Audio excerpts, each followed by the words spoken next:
All right. I should definitely put that in. Yeah, yeah, absolutely.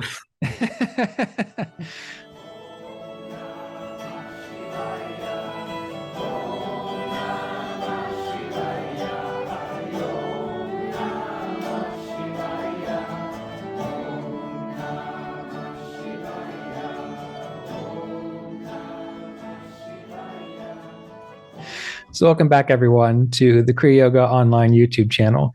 I'm back once again with David McGrath from Ireland. David is a fellow student of Kriya Yoga teacher Roy Eugene Davis. He's been ordained by Mr. Davis, and he himself is a Kriya Yoga teacher. And he's the author of the book, The Yogis Way, which focuses on the Yamas and Niyamas.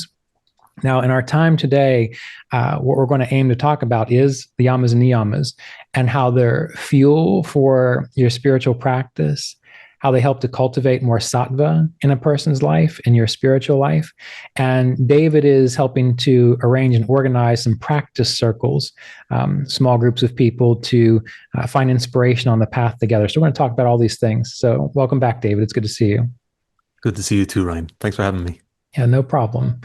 It's always wonderful to talk to you, and this topic is dear to my heart as well as yours because you wrote a 400-page book on it. But the idea of the Yamas and Niyamas as a foundation for our spiritual practice. Can you tell us a little bit about your views on that and what inspired you to write that book, The Yogis Way? Well, to begin, I can confess that I was looking back at our episode on your Kriya Yoga podcast that we did when the book was first published. Um, and that question around what inspired me to actually write the book. I'll try not to drag it out too much, but essentially, I suppose it was a realization that the practical side of yoga, in terms of our day-to-day living and how we integrate yoga into our way of living, is outlined Mm-hmm. in the Yamas and Niyamas. And simply put, that would be it. The realization that considering all the formal practices, the pranayama and the concentration techniques, and sitting in long periods of meditation as being what yoga was about, um, started to, I suppose, it started to become apparent that that wasn't accurate, that the Yamas and Niyamas was something that were duly deserving more attention and more rigorous inquiry. Right. Yeah. Yeah. Now, we'll definitely dig a bit more into that. And before we get too far in the video, though, I do want to let people know that you are arranging these practice circles to help people study the yamas and niyamas and develop this kind of inspiration to keep going with them. Yeah. Can you tell us just a little bit about that before we get too much into the topic itself? Well, the practice circles are inspired directly by the book. So you've asked me what inspired me to write the book, and I tried to keep that short. But now, what's inspiring me to do the practice circles? It's basically because, as you've mentioned, the book is long and Mm-hmm. it requires a lot of commitment and, I suppose, persistence in following this path of inquiry. Now, when we talk about inquiry, we're often meaning like in our meditation practice when we find these states of inner stillness where we're able to inquire into our essence of being. And this is an inquiry in a way which is more, I suppose, tangible, more related to the concepts we hold about ourselves and about the world we live in, and then how we connect the two. So it's quite demanding cognitively, but Mm-hmm. also emotionally. And then there's a lot of things that are stirred around psychologically through that process. And so people may find themselves bowing out from the process of inquiry that the book facilitates. They might just find it a little much and they might bow out at different points.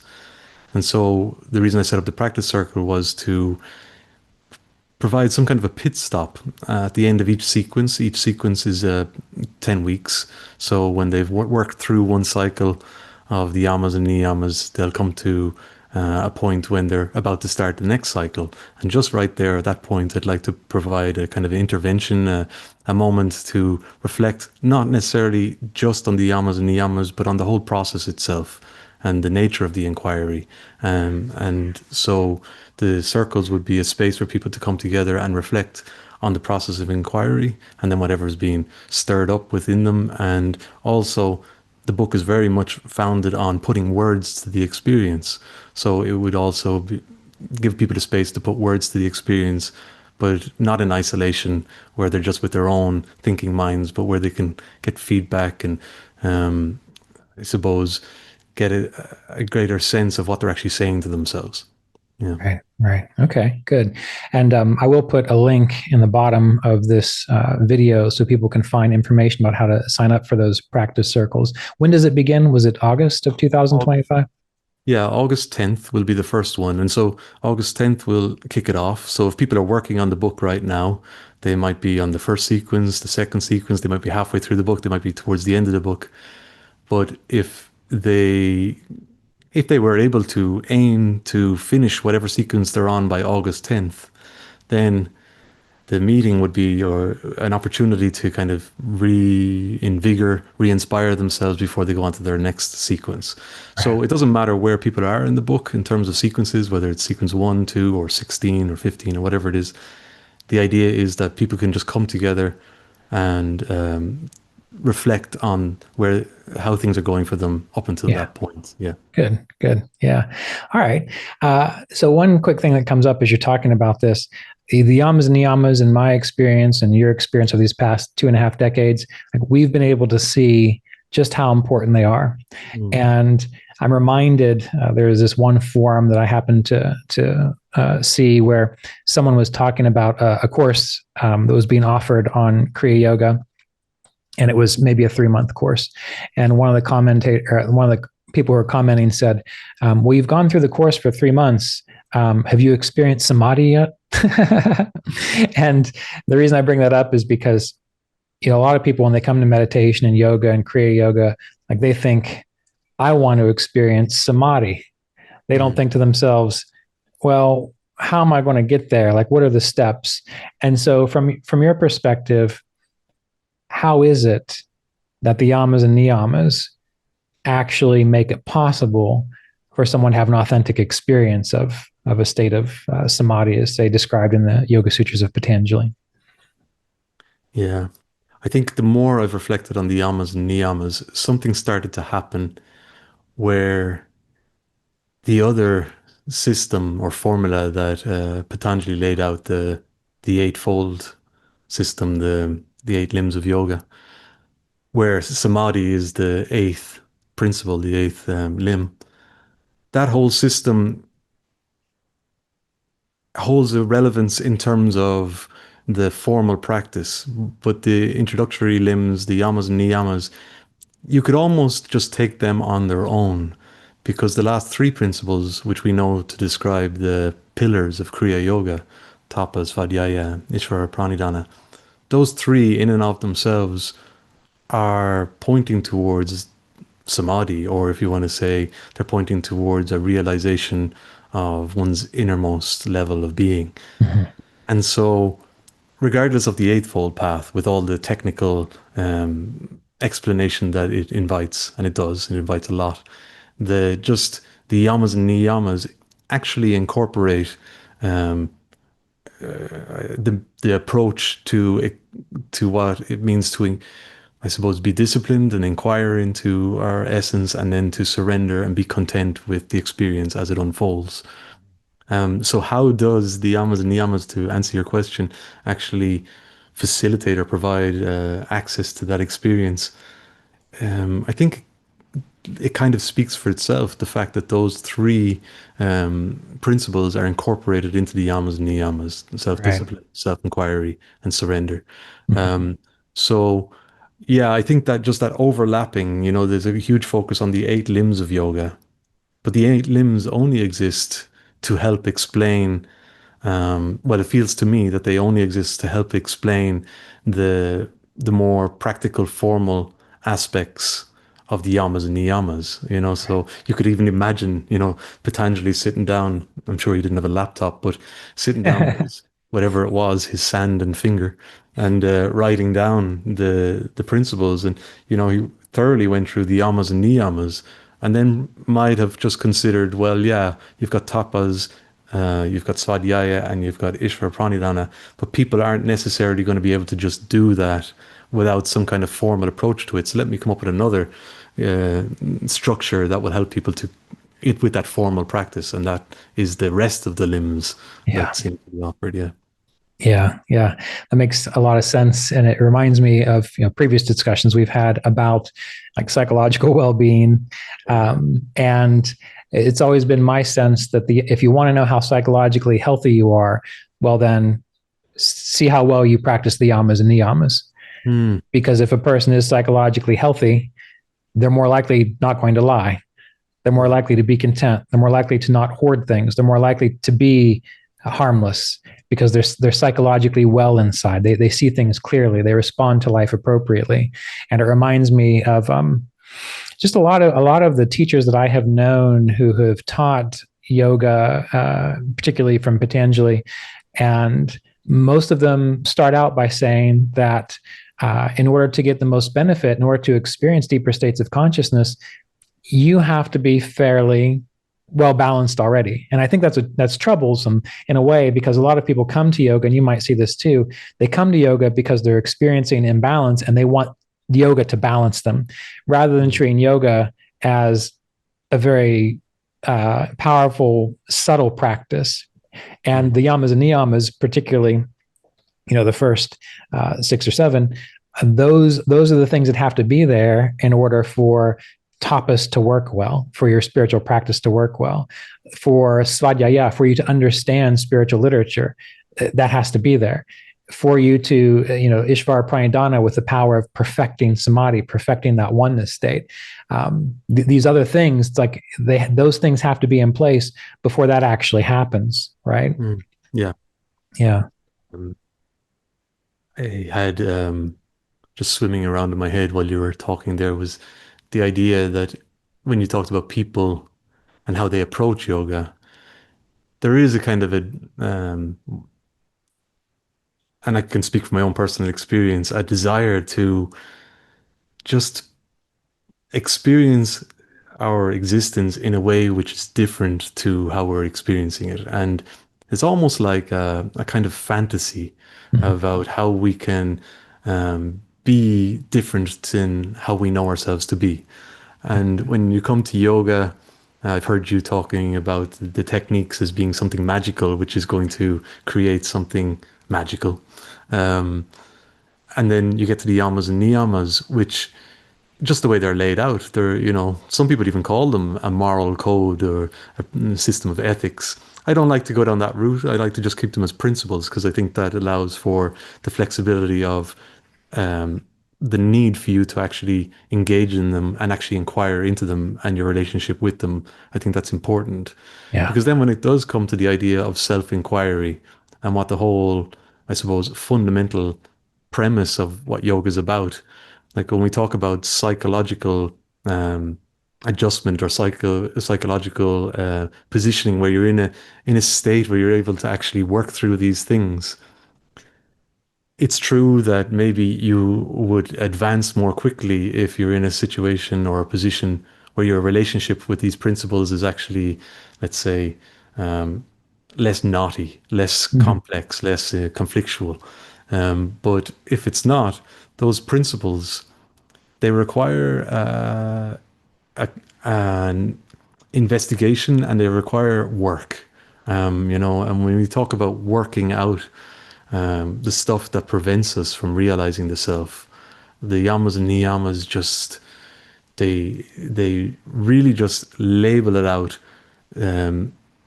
If you inquire into each of them, you're really going to be dragged into the nuance of what it means to be you.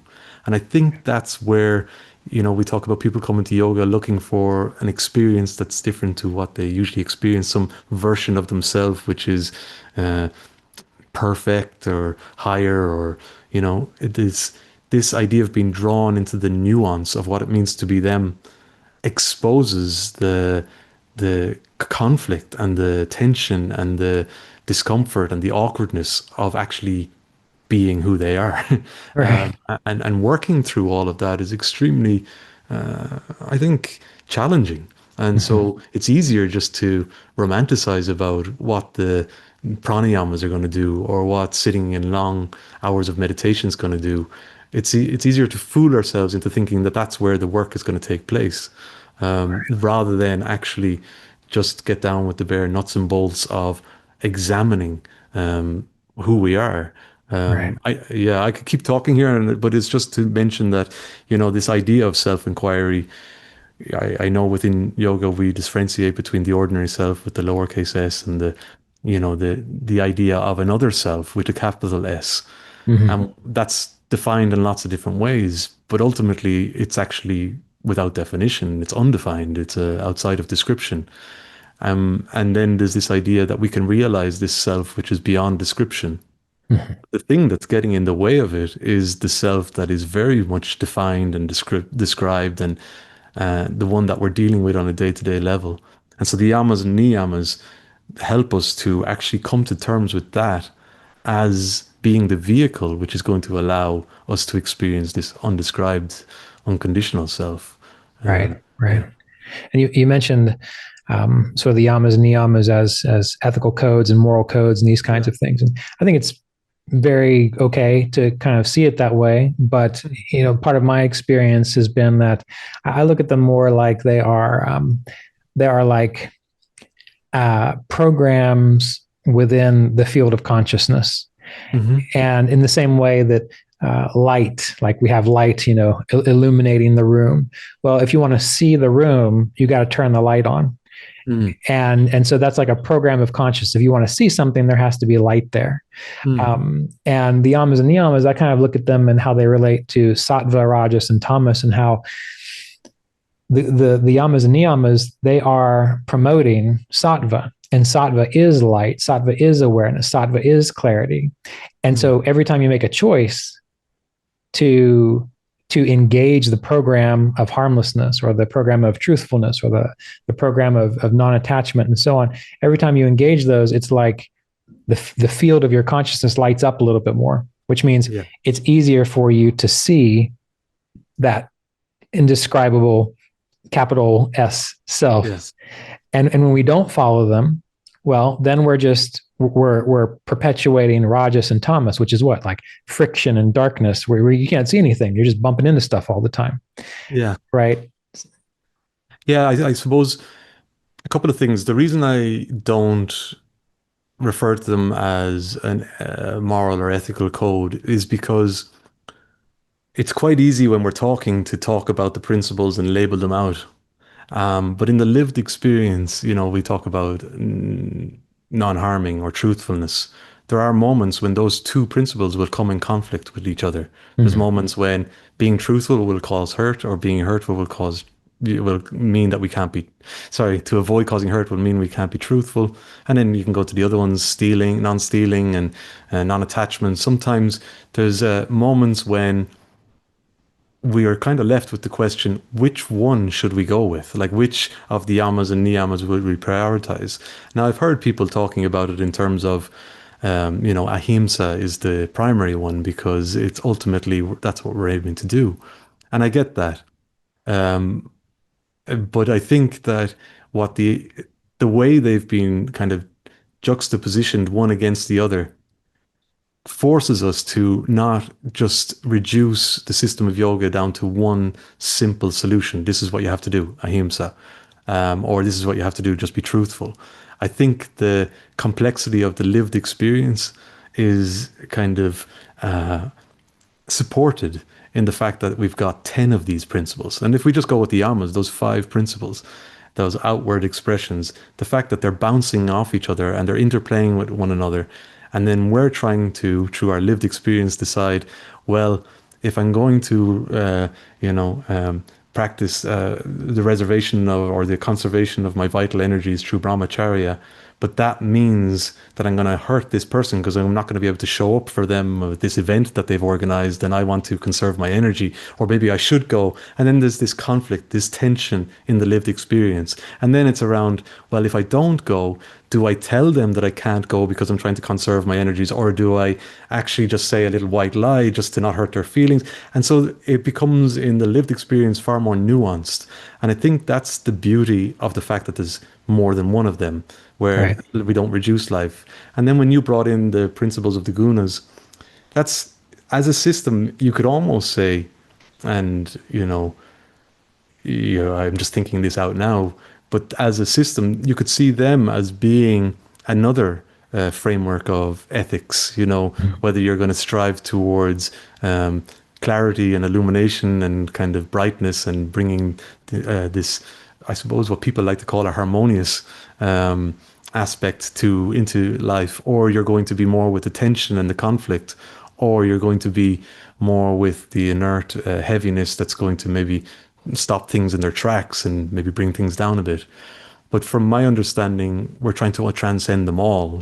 For all the gunas is the I suppose the objective, to be able to transcend the three. But once we are engaged with our characters and our subjectivity expressing within the world, straight away we can't transcend the gunas. We're engaging with them all the time. So then what you were saying, you know, what if we're engaging with the yamas and niyamas and we're trying to express outwardly in a way which is in accord with these five different principles of the yamas, and we're trying to do it from the lens of sattvic guna, Mhm. and sattvic guna, if we superimpose that then over and we talk about that situation, you want to conserve your vital forces, your friend has organized an event and you don't want to go, but are you going to tell them a lie? Are you not going to tell them a lie? And all of the yamas are called into question. But then you bring in the lens of, well, sattva, rajas, or tamas. That does add another layer of complexity. But I think where sattva would be engaged there, or where the person would take up a sattvic stance, let's say, would be to inquire, as opposed to wanting to reduce it down into something that needs to be simplified. I think to Mm. reduce it down into, oh well, it's just ahimsa, I should just do ahimsa. I think that would almost be on par with just being inert and saying, "There's my Mm. answer." Boom. Yeah, you can see where I'm going with this. Yeah, Yeah, yeah, and that's something I discussed in the book I just released, which I don't have a copy in front of me here, but it's the primordial powers of creation, a guide to sattva, rajas, and tamas. And what you just described was a very key part of the book. Of the problem with the yamas and niyamas is that a lot of people reduce them down to these black and white, and use like tamasic, where there's no life in it. yeah, It's more of just a rule that you follow. And the reason that we definitely need rules, because a lot of people are tamasic, which yeah, means they don't have the energy to actually think through, is this really appropriate? And if someone doesn't have the energy to think through, is this really appropriate? Well, it's better off if they just have a rule that they can say, all right, don't harm anybody. Right. yeah, But what we're doing for yoga is we're moving from rajas and tamas into a state of sattva. And when you're in a state of sattva, that's an alive state, yeah. which means every moment is an opportunity to figure out what is appropriate here. And Mhm. I'm sure you've seen this in your psychological practice. When someone is beat down by their traumas, when they are tired of all the difficulties of life, when they are drained for whatever reason, it is very hard for them to make a good decision Yeah, because they don't have the energy to actually think it through. yeah, But the purpose of the yamas and niyamas, even brahmacharya, is to have that energy there such that when an occasion comes, you are awake, you are present, and you can look at it in a very, like I'm using the word like living, like an alive way, where it's not just a rigid rule that you have to follow. It's an understanding of, is this really appropriate in regards to what life is doing right now? Does that speak yeah. to? That resonates with me. I was questioning, and I don't, have an answer for this. Maybe you'd be able to say more on it, because, if we think of tamas as being a kind of a inert, simplistic way of approaching the yamas and niyamas, and we're trying to move it towards a sattva approach, but we've got rajas in the middle, and rajas is the polarity. It's the tension in the duality is very much alive in Rajas. Sattva is being able to, I suppose, recognize that tension, but not being sucked into it, but rather having the clarity to work through it. Right. That's just the way I'm explaining it now. But so then, when you're the way you're talking about our relationship with the Yamas and Niyamas, I suppose the example I gave, it's enlivened with our reflection into which way, like it's not as clear cut or black and white to say, well, I should just go with this principle. So we've moved away from Thomas, and now we're moving more towards our Rajasic introspection and analysis of these different principles, and we're looking at them. But the tension is never going to resolve itself. It's always going to have it's never going to have a right answer. It's Right. always going to be open to being questioned. And I'm sure people have the experience that they bring these kind of problems with their friends and family and whoever it is, even their spiritual teachers. Maybe they look for it on YouTube and different videos and stuff, and they try to get an answer to what Rajas is presenting, which is the tension of how do I work with these different principles. But then Sattvic sounds like it could be, when we talk about this Sattvic approach, would be that we've arrived at a point that we are taking full agency, full responsibility for the decision that we end up making, because Right. ultimately it just comes back on us. And it Right. seems like Sattvic, like you were saying there, where we have to make this continuous choice all the way through. And that's inevitable, with every moment that we're living, there's always these different choices. But rather than this tension, this polarity, getting us into a state of anxiety or overwhelm, maybe might be a better word, where we're now looking to outsource the Right. solution to somebody else. Sattvic would be where we're able to position ourselves as the authority, Right. and realizing that there is no one right answer. Yeah. Right. And it's moment by moment. That's Yeah. I think that's the important point. And that, when you are filled with sattva, or when you think of a spiritual teacher who's filled with sattva, and let's take the example of, say, satya, truthfulness. Mhm. So sattva and satya. So sattva, the guna; satya, the principle of truthfulness. Well, when Now's your someone, chance to pick a different principle in case this gets too confusing. it'll be all right. We can do it. It's the only example I've got in my mind right now, so I have to go with it. Okay. But if we think about truthfulness, one thing I've learned over the years is when I first began studying yoga, and even when I was first ordained to teach and so on, I was very young, much like you were, and I thought, it must be this way. Someone asked a question, this was the answer. Like, this was the rule, this was the way it was. This is the yama, this is the niyama. And so for truthfulness, you must always tell the truth, no matter what, right?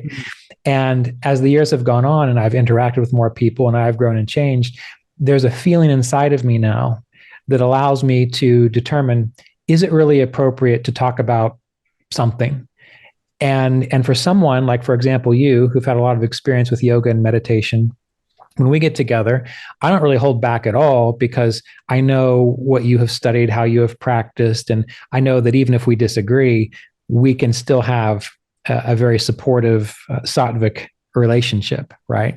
But if I'm talking to someone who's brand new and they're just kind of getting used to it, to come out and say, you know, the world is an illusion and you must just simply realize the self. Well, that might be true, but that's not going to help someone who's just can't even meditate yet. Yeah, yeah. And so in that case, this might not be the best example, but in that case, like when it comes to sattva and satya, if I'm in a sattvic state, then I have the sensitivity to feel out, is it really appropriate to have this discussion right now? Or do I not have the information? Or can this person maybe not grasp it? Moment by moment, you have to sort of feel that out. But as you develop more sattva, more light and clarity, it's like your intuition about knowing when to speak and when not to speak it becomes more pristine and more trustworthy. Right. Versus before, when I was younger, the rigid tamasic, rajasic rule of you must always say the truth, no matter who you're talking to. Like that is a tamasic way. That is not appropriate because it's not attuned to the light of the moment. But this is the hard part of the whole process is you have to learn to feel what is it like to experience a sattvic state so that you are clear enough, so that you are sensitive enough to actually really get good intuitive information. Do Yeah, you follow? absolutely. And, it's kind of triggered off a whole train of thought because I was just thinking as you were saying it that, to have this clarity and where we're able to, the words or the way you phrased it was to feel it. Mhm. You know, it's, I always find this word feel is, you know, lots of people can interpret it different ways, but get a sense of something within you at a visceral level almost, where it's not being expressed in words necessarily or in rational thought processes, but there's something going on. Right. And that for me then is where the niyamas, when you were talking there, it just seemed to make sense that the niyamas would be the five principles to help to formally work with that in terms Right. of, creating the purity and the contentment. So where we're, because we can have this visceral feeling, and we were talking about something even before we started recording here, where you can have the visceral experience, but you don't necessarily want to listen to it, or Right. sometimes you want to resist it, or sometimes you want to rationalize it away. There's lots of different ways of dealing with it.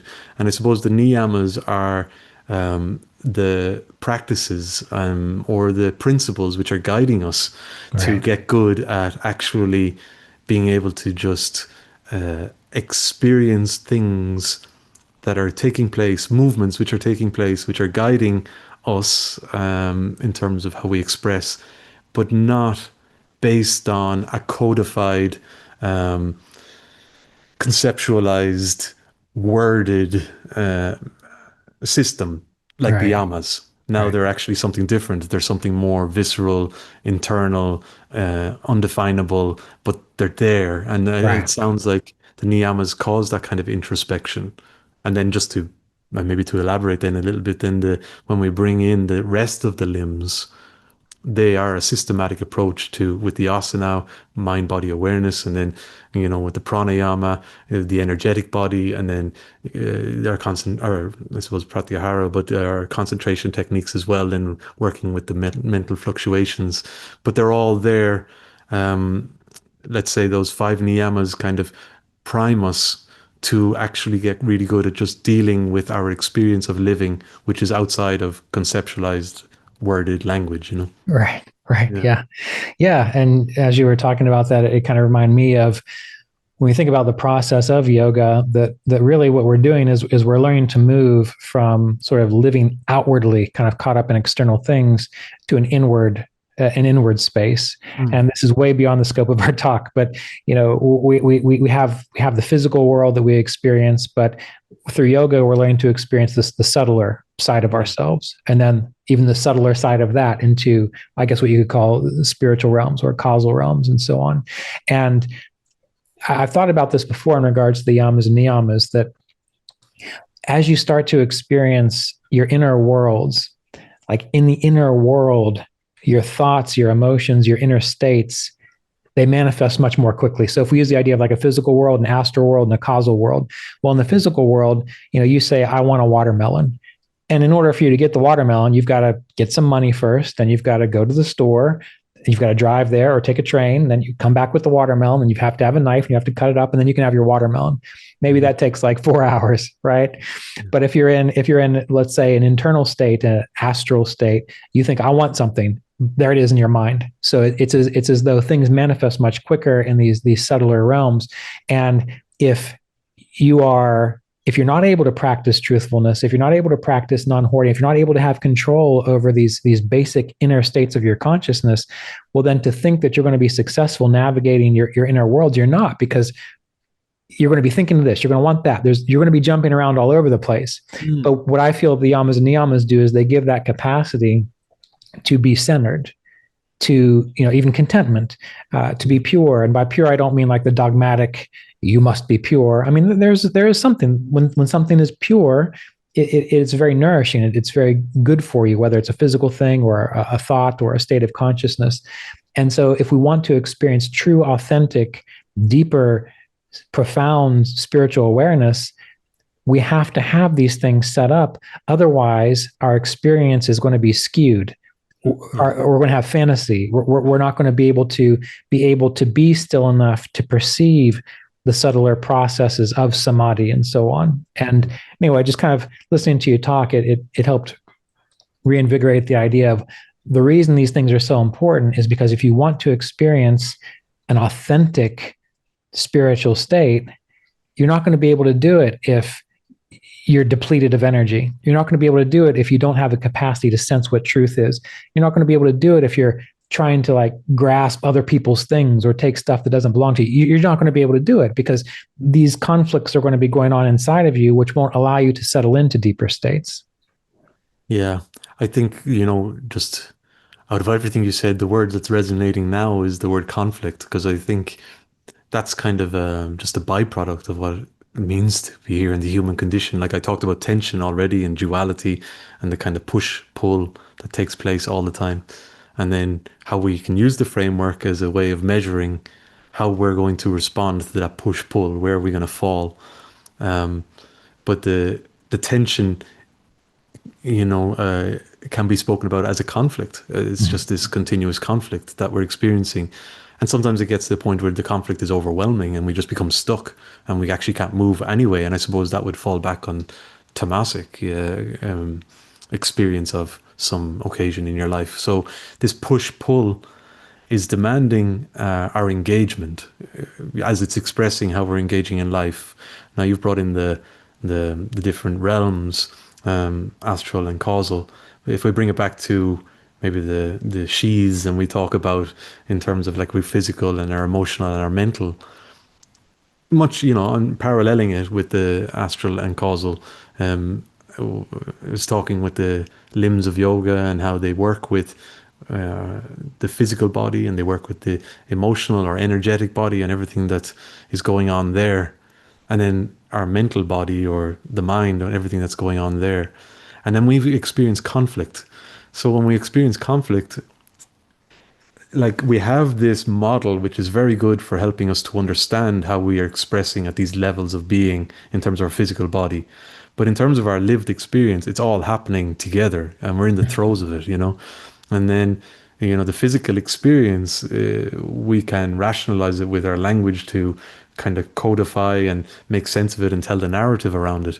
But then the astral or energetic or the emotional experience of it is far more elusive and slippery, but very, very potent and influential.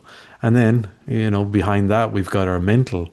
And, we can talk about it in terms of the words we're putting on things at a conscious level, but we've got all the samskaras, all the unconscious impressions that have been just waiting for this ripe moment to just, have a party. And they're all going on. And so as a lived experience, the conflict is just so, I suppose, it's overwhelming. It's overcharged.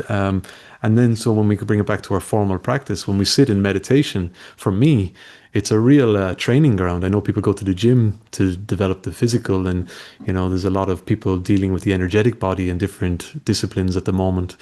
But when we sit in meditation practice, we do pranayama to deal with the prana and the energetic field, but there's that idea of moving it to a point of clear awareness means that we have to deal with the conflict that we experience, whether it be in the discomfort in our seated posture or the whatever subtle movements or shifts take place within us as we're there, and we can't put them into words, but they're causing us to move and they're causing us to feel a bit restless, or they're triggering off thought processes. But sometimes we're experiencing thought processes that we don't realize until 20 minutes into our meditation. We realize, oh, I've just had this whole story going on for the last 20 minutes. So there's all of that we have to work through. And it just seems that our meditation practice, the formal practice, is an amazing training ground, as it incorporates the niyamas, it incorporates this moving, in, as we talked at the beginning, samadhi. But all of it is working for us to, like you say, to be able to be more sattvic when we're engaging then with the world around us. If we've gone through that, navigated that terrain of our own inner experience and all its subtleties, we navigate the terrain of the physical, the emotional, and the mental. Then when we come out, the yamas and niyamas, they're a framework which are helping to kind of to integrate it all into our day-to-day experience. But again, like you said, if we're new to the practice, it might all be very reduced and simplistic. Mhm. But as we work with it, the nuance of it becomes ever more revealed, Right. and in a very beautiful way, but mysterious way too, because it doesn't actually come to some final great solution. Right. It's just, yeah, Yeah. And more mystical. very mystical. And I Yeah. think, and maybe that's a good point to make is, I suppose, are we trying to come to this point of conclusion where we have all figured out? And we talked about initially at the beginning, people get into yoga because of this moving towards fulfilling some fantasy, some dream of how they can experience things. But as we're engaging here, and you and I are dealing with problems despite our 20, 25 years of practice, we're engaging with the human drama and everything that's going on. Just it's inevitable. So there's no end point as so long as we are here. It's Right. more just the attitude, and the capacity to be sattvic as we Right. navigate. Yeah. Yeah, exactly. What you just said there, the sattvic part, because when we are sattvic, we can be in the present moment and there's light. Yeah. And that's not terrible, No. right? But if we're in the present moment and our life is full of rajas and tamas, we want that to end Yeah. because it's hard, it's slow, it's dark, it's heavy. There's a lot of inertia to it, and I think that's kind of, I feel that is the most important point. Going on to another thing you said, most of the people, I think, when they come to spirituality, because I know I felt this way, you just want it to stop. Yeah. You want to reach a point where things are just done. And I think the word is kritanta. They talk about that in the Yoga Sutras. When one is kritanta, one is done. I say, yes, I am done. Right? People want to reach the done point. Yeah. But that is also, if you really reflect upon it, possibly kind of a tamasic, potentially tamasic state, because that means you don't have the life or the light to be content, to be present. It's Yeah. hard to explain. I don't really know how to get into it, but it's my sense that when we think about people who are established in maybe an enlightened state, they are just in the present moment. They're Yeah. not waiting to die. They're not waiting for things to end. They're not hoping that all this will be over soon, because they are in a state of light and clarity, a perpetual aliveness, a perpetual sense of I think support is also the right word, because when you feel, and maybe you've experienced this, when you're in life and you feel you've got support and you feel love and you feel like, tomorrow's not going to totally wreck you. Like when troubles come your way, you're like, okay, that's fine. That's just a challenge. That's just part of being alive. Like it doesn't feel like, oh God, one more thing. Yeah. But Yeah. when you are tired and when you're worn out and when your life is defined by Rajas and Tamas, yeah, that thing coming down the pike, which might not bury your neighbor, just feels like the end of the world to you. And I think it has to. I feel that it has to do a lot with, sort of, are we existing in a sattvic state? And Yeah. again, if we go through the Yamas and Niyamas like you do in your book, The Yogis Way, very, very precisely and intently and deep, you start to see that these are not, like you said, dogmas or like the 10 commandments of yoga. They're really like, again, I can't help this feeling. It's like they're little fuel cells of light, and you're Mm. just nourishing your particular experience that you're having now with that. And when you've got that light and when you've got that sense of sattva, that sense of buoyancy, well, then life isn't the horrible thing you need to escape from. Yeah. Yeah. Yeah. When you were talking about the being part and then the perpetual experiencing of things that takes place, what came to my mind was the Buddhist concept of, becoming, this, and yeah, like when, as if we just change away from the idea of we are beings, but we are becomings. It's this yoga puts a lot of emphasis on the idea of transitioning, and it does it with the breath and watching the transitions from inhalation to the space and the exhalation. But even in the movements of thoughts, watching the space between thoughts and this transition, this continuous, I suppose, I don't want to say development because it's not development and it's not really necessarily evolutionary either. It's just more a process which is unfolding. But in the stages or in the steps along the way or in the instances of that process, there has to be a ending of one point and a moving of another point, and that can be very subtle. Uh, as I'm speaking the sentence here, I'm having a sense of each space between each word. Maybe for other people, it's not about the spaces between the words, it's about the spaces between the sentences. Other people, it might be the spaces between when I finish talking and when you finish talking. So there's this continuous transition that we can observe. And that then being is kind of this notion that, no, that's it now. We're just being. Right. And I think this is where the paradox of our existence starts to play out a little bit because when we talk about the self with the capital S, that is the being. That isn't changing and it doesn't have definition. There's no transitions. But what we're experiencing is full of transitions. And so, yeah, when you talk about being sattvic and we're remaining aware of this process, but we're actually the people or the individuals who are experiencing the process too. So we're at both sides of this perspective. Right.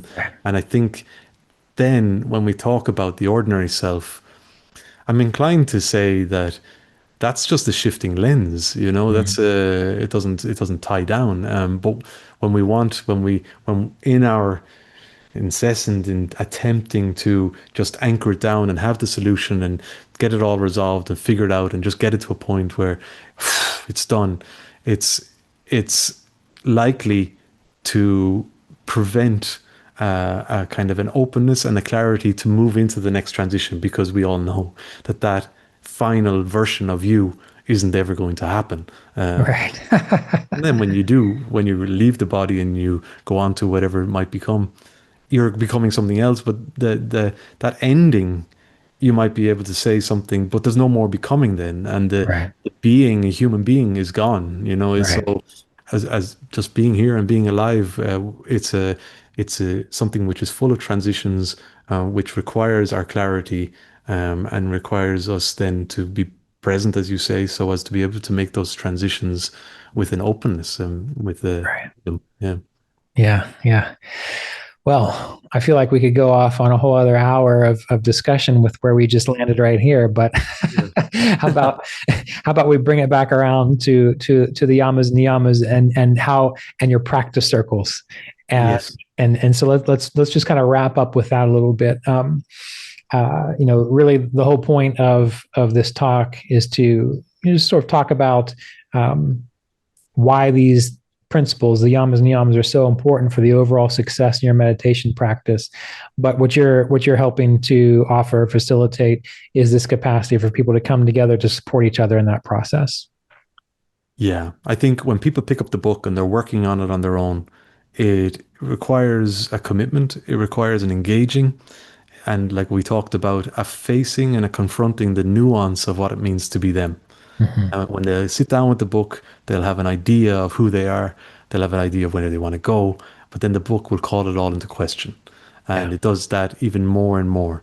And that can cause a person to run for the hills. Mm-hmm. In psychotherapy, we talk about it as resistance. Yeah. And the practice circles are basically, you could say a support group if you want, but I think it's more than that because it's a space where people might not speak, but they will have a space to speak if they want, but they'll hear others speak. And we share this as a complication in what it means to be alive is we share this having to work through our illusion. And with the practice circles, it's, I suppose, a motivation then to not give up just because the going gets a bit tough. Right. Um, and the practice circles, the way I'm doing it is that people don't need to commit over, I'm going to do it for a year, or 2 years, or 3 years. But it is for people who are engaging with the book. Right. So, you might be on sequence 3 and you decide to take part in the meeting that week, but you might not take part again until week 8 or week 10. So it's Mm-hmm. just open like that. People who are not using the book, the, you know, I'm not opening it up so much for them just because they'll be coming with a different frame of reference. And Right. the thing is, if people are all using one book and the Yogi's Way, then they're all coming with the same, let's say, previous experience, and that's Yeah. just beneficial for the process. Yeah. Yeah. Good, good. Well, I will go ahead and I will put information for people to find out how to participate in these again in Yeah. the just the comment section and also the description of this video. Is there anything else you'd like to say in closing or think? Well, Yeah, go people ahead. can check out your link, but as well, they can just email me at Okay. davidmcgrath.ie@gmail.com and Okay. just say that they've expressed their interest, and I'll send them out a Zoom link. Yeah. Sure. That sounds great. Yeah. Well, it was really, again, as always, wonderful to talk to you. And I wish we had more time. And we will be doing a retreat in October of 2026. So it'll be good to be in person with you. So any of you who are interested in that, you can get some more information if you plan that far ahead. But we'll be in Ireland, just south of Dublin. Is that right? Yeah. Just an hour south of Dublin. Yeah. Okay. All right. So thank you for being here, David. It's wonderful to see you. Likewise, Ryan. Thanks. Okay, take Take care. care.